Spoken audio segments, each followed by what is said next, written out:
Assalamualaikum and good day everyone. I'm Muhammad Afif bin Yunus and today our group H are going to present about quality of production for pil Lajak Kuruih H. Our group member consists of Muhammad Abu Ubaidah bin Hamdan, Muhammad Arif Aiman bin Jidin, Muhammad Afif bin Yunus and Ngem Shizong. So now I'm going to explain about my part, which is summaries of sample data. We'll start with sample proportion by shift. The pil count in the night shift are 60, while in the morning and the evening shift are 70. All the three shifts have almost the same percentage of pil count except for night shift, which has lower percentage due to lower pil count. The higher total weight can be obtained during morning shift, which are 24,669 mg. The same can be said for total relative density and total tensile strength, which is 6,176% and 497 megapascal respectively, which are the highest value for its kind. Next, we move to mean and median by shift. Morning shift mark the highest mean of weight for weight, which are 352 mg, while the night shift have the lowest recorded mean for weight, which are 349 mg. Despite the lowest weight for night shift score the highest tensile strength mean, which are 7.12 megapascal. For median, morning shift still has the highest median by far, which is 353 mg, while night shift have the higher relative density of 88.15%. All the shifts score the same tensile strength median of 7.1 megapascal. Moving on to standard deviation and normal distribution. Standard deviation and normal distribution are grouped by shift to easily detect which shift contribute to error. Evening shift have the highest weight standard deviation of 15.45, while morning shift have the lowest value of 13.16. Relative density and standard deviation night shift have the highest value of 1.97, while morning shift have the lowest value of 1.87. For normal distribution of weight, this graph shows the distribution of data. We can see morning shift have slightly higher value than the other two shifts, while the other two shifts are almost identical in value in graph shape. Maximum value of weight is 382.79 mg, while the minimum number value of weight is 300. Relative density normal distribution, we can see all the graphs are almost identical, with morning still slightly being higher than everyone else, and night shift are the lowest. So the highest maximum value we can obtain for relative density are 94.2, while the lowest value are 82.8. For tensile strength normal distribution graph, evening shift have the highest normal distribution graph, while night shift still are the lowest among all. So the noteworthy value, we can see the maximum tensile strength, which are 7.7, and the minimum tensile strength, which are 6.7. Assalamualaikum. My name is Muhammad Arif Aiman. Now I will present the part B, which is hypothesis testing that related with goodness of fit test.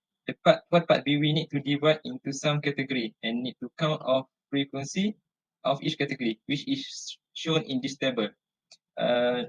Given the mean is 350 and the standard deviation is 40. Thus, we write in terms of normal distribution. Hypothesis statement. A number of weight that follow normal distribution is 350 and standard deviation is 40. While the alternative frequency, if the number of weight do not follow normal distribution between 350 and standard deviation is 40. So for the test statistic, we need to create a table which consists of observed frequency, probability of each category, expected frequency, and this one, which is OI minus EI square over EI. Then we insert value of each frequency into column observed frequency. Find probability by using standardization for each category of a standard tablet weight. After that, we find the expected frequency by multiplying total observed frequency, which is 200 with the probability. And we need also to find the observed frequency minus expected frequency square over expected frequency, and sum up all the value to get the chi-square test. But in this case, we can see from the table, some expected frequency is less than 5. Thus, we need to merge the category with the previous one. After this is a new table, and check again either expected frequency is less than 5. If we need to merge again, thus the number of row is 6, the number of parameter is 0. decision rule, we get this, the critical point is 11.0705. Reject null hypothesis is chi-square test is greater than chi-square alpha v. The conclusion is, since chi-square is equal to 5.7352, which is less than chi-square alpha v 11.0705, we need to fail to reject the H null. We conclude that number of weight follow normal distribution with mean 350 and standard deviation is 14 at 5% significant level. There is no significant evidence between the tablet weight. The number of weight do not follow the normal distribution, which a mean 315 and standard deviation is 40. That's all. Thank you. Hi and Assalamualaikum. My name is Muhammad Abu Ubaidah and I will presenting part C. Part C is about ANOVA analysis. The first thing we need to do is we need to sort the data into the respective group. Here we have three groups which are morning, evening and night. And then we use Excel features to get this to table. The first table is about summary of the data. And we have the first column, we have three groups which are morning, evening and night. And the second table we have count, the size of population for each group. Morning we have 70, evening we have 70 also, and night we have 60. And the second table is about ANOVA analysis. Okay, the first column we have source of variation, and the second column we have SS, that stand for sum of square, and the F stand for degree of freedom, MS stand for mean of square, and F stand for F value, and then P value, and the lastly is F critical. Usually F critical we can get from the table F distribution. After we done with the table, we can make a hypothesis statement. For hash null, we assume that there is no significant difference in tablet weight from the different shift at a 5% level of significance. In other words, we can say mu1 is equal to mu2 equal to mu3. For hash 1, we assume that there is significant difference in tablet weight from the different shift at 5% level of significance, or in other words, we can say mu A is not equal to mu B for at least one. A is not equal to B. Then we proceed to decision rule. We will reject hash null if F test more than F critical, and also we will reject hash null if P value less than alpha value. After that, we can proceed with decision. According to the table before, we can make a decision. Since F test is more than F critical and P value is more than alpha value, then we fail to reject hash null because it's not follow the decision rule. Okay, there is different in this part.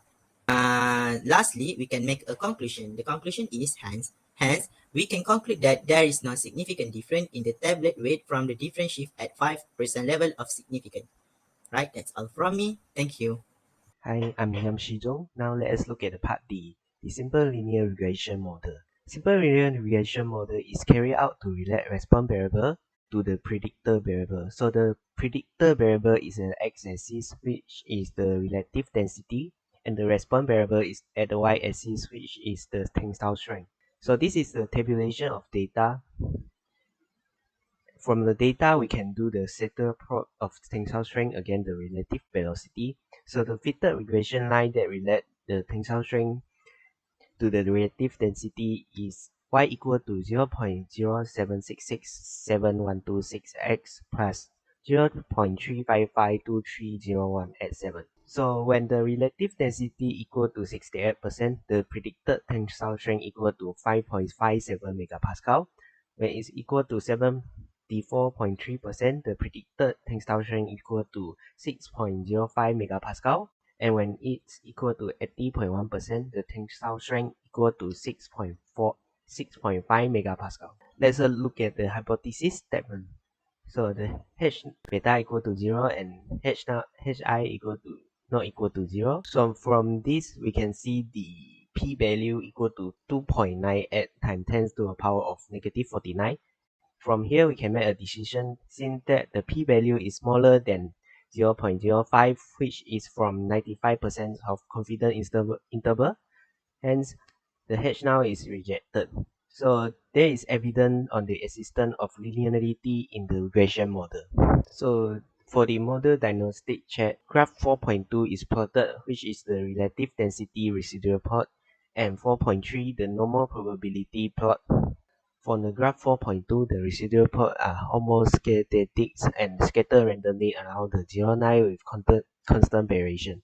In graph 4.3, the points are scattered randomly close to the straight line. It indicates that the normality is stratified. Besides, based on the R-square calculated in table 4.1, the R-square equal to 0.67.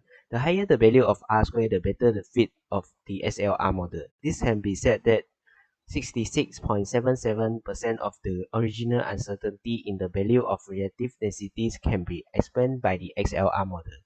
The existence of linearity in the regression model is proven, thus the SLR model is valid and reliable for this prediction.